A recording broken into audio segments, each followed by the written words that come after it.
আসসালামু আলাইকুম সবাইকে। আপনাদেরকে আজকে দেখাবো একটি প্রায় 1.5 ইঞ্চি 1 সুতার মতো আছে এই কোডটা।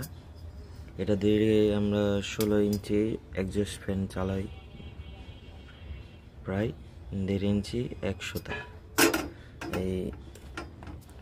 এটা নোমেক্স ফাইবার দিয়ে বাধাই করা হয়েছে 1460 RPM। ডাবল ওয়ার্নিং, এই যে ডাবল কয়েল, এটার পিছনেও ডাবল কয়েল। এখন এটাকে আমরা ভার্নিশ করি। আসসালামু আলাইকুম সবাইকে। আমি কিভাবে ভার্নিশ করি, এখন এই কয়েলটা সম্পূর্ণ হিটে আছে, এটা সুইচ বন্ধ করে দেই। দেওয়ার পরে যেটা এখান থেকে তুলতে হবে, আগে একটা রড নিতে হবে, এরকম একটা রড নিতে হবে। রড নেওয়ার পরে এই কয়েলটা আমরা নিব। পর্যাপ্ত পরিমাণে হিট হয়েছে, এই কয়েলটা আমরা এই রডটা এদিকে প্রবেশ করাবো। প্রবেশ করানোর পরে এই যে এখানে রাখবো। কয়েল এরকম পর্যাপ্ত পরিমাণে হিট করে নিতে হবে। এই যে বার্নিশ দিলে এই যে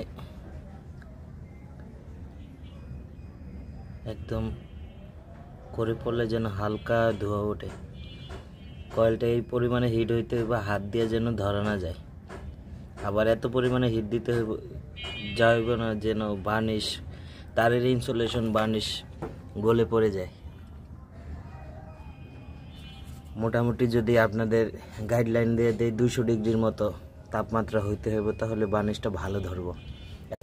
যতটুকু ভার্নিশ ওর বডিতে লাগার প্রয়োজন লাগবে, বাদ বাকি এরকম ঝুলিয়ে দিছি, ঝরে ঝরে পড়বে। এক্সট্রাটুকু ঝরে পড়বে, যতটুকু ওর প্রয়োজন ততটুকুই থাকবে, এক্সট্রাটুকু ঝরে পড়বে। আর এটা হিট দেওয়ার পরে আর পড়বে না। এই বার্নিশগুলো একদম ফিক্সড হয়ে যাবে।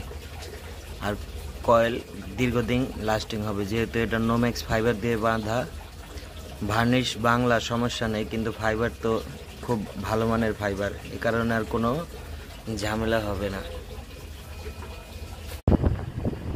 আসসালামু আলাইকুম।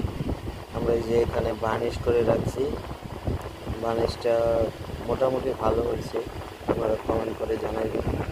এটা আমরা পরবর্তীতে পরিষ্কার করে দেব স্লোট সহকারে।